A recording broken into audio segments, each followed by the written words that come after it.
want to join my two colleagues in expressing my concern also, Honorable Speaker. And this issue that the Honorable Chepkonga has raised goes to the heart of our Constitution in terms of what is defined as a role of Parliament. And I just want to draw members' attention to the provision of Article 94(1) of the Constitution on the role of Parliament, that the legislative authority of the Republic is derived from the people you represent. At the national level is vested in and exercised by Parliament. If you go further to subsection 5 of 94, it says that no person or body other than Parliament has the power to make provision having the force of law in Kenya, except under authority conferred by this Constitution or by legislation. And I think if you read on the Constitution articles 90, the entire 94, 95, and 96, that role of legislation is also vested in this House, or rather in Parliament. Honorable Speaker, in consideration of statutory instruments, Honorable Speaker, the House is governed under by the Statutory Instruments Act, of which we enacted in 2013, when myself, Honorable Pio, and Junet were new members of this House. And Honorable Speaker, if you go through our standing orders, I think Standing Order 210, both 210(6) defines what a statutory instrument means. And it says a statutory instrument means any rule, order, regulation, direction, form, tariff of costs or fees, letters patent, commission, warrant, proclamation, bylaw, resolution, guideline, or other statutory instruments issued, made, or established in execution of a power conferred by or under an act of Parliament, under which the statutory instrument or subsidiary legislation is expressly authorized to be issued. And Honorable Speaker, I think what has happened, I just want to agree with Honorable Junet and Honorable Chepkonga. People have simply forgotten where we were post-2013 and before 2013, because it is before 2013 that you would enact regulations, give orders, without any regard to the role of Parliament. And Honorable Speaker, I just want to beseech you not to allow in your tenure as Speaker that anybody in government, whoever they are, would ignore the role of Parliament as defined in the Constitution. Because, Honorable Speaker, it is indeed true. People in government are issuing regulations and orders left, right, and center.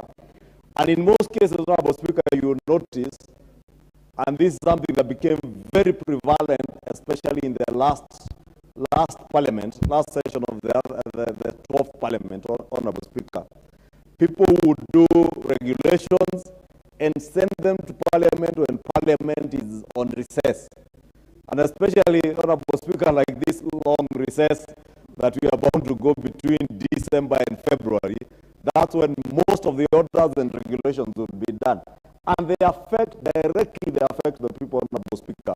And then we get home and we get hammered by our people that laws are being passed, because regulations also become part of the law. Because they are actually laws. It is delegated legislation. It is legislation, subsidiary legislation, that apparently you have delegated to someone else to make on your behalf. But they must make that delegated legislation a subsidiary legislation and then bring it to the House for either our concurrence, like we want to concur with the Senate or refuse to concur, Honorable Speaker, or we disapprove. And therefore, it's only fair, Honorable Speaker, that nobody uses this House as a rubber stamp to merely just send documents when the House is on recess and say by virtue of lapse of time, then regulations become operational. Honorable Speaker, the issue that has been mentioned as an example with Central Bank, Honorable Speaker, the issue of limiting how much money people can deposit or withdraw from banks, Honorable Speaker. is a very sensitive matter and a matter that goes to the core of trade. In this town, Honorable Speaker, down in Nyamakema, people trade with millions of shillings. In my constituency, Honorable Speaker, in Dagoretti, the Honorable Chepkonga just gave an example that I was discussing with him of an elderly Masai herdsman who came and sold his cattle in Dagoretti market, but he cannot move with that money to bank in a bank because the bank manager is asking either he wants to see the cows or he wants to see a photograph of the cows or the buyer of the cows. And in Dagoretti, Mr. Speaker, we buy cattle and we slaughter them there, process and pack meat, and you enjoy the meat here. Therefore, we cannot be asking our herdsmen, our good pastoralists, brothers and sisters, to explain every other coin they get from selling their cattle. 1 million shillings, Honorable Speaker, today, are about 10 or 11 bulls. Sometimes 5 if they are of good weight. Therefore, Honorable Speaker, these are issues that touch on our role as a house.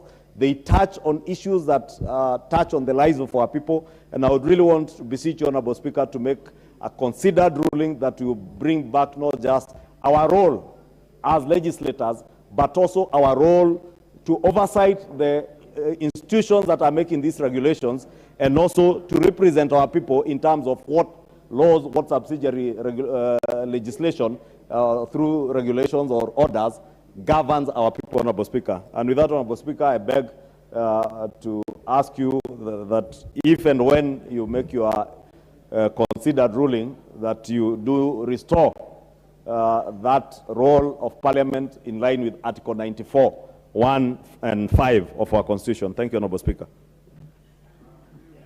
Honorable Robert Mbui and Honorable Wangari, then close there. Yeah, thank you.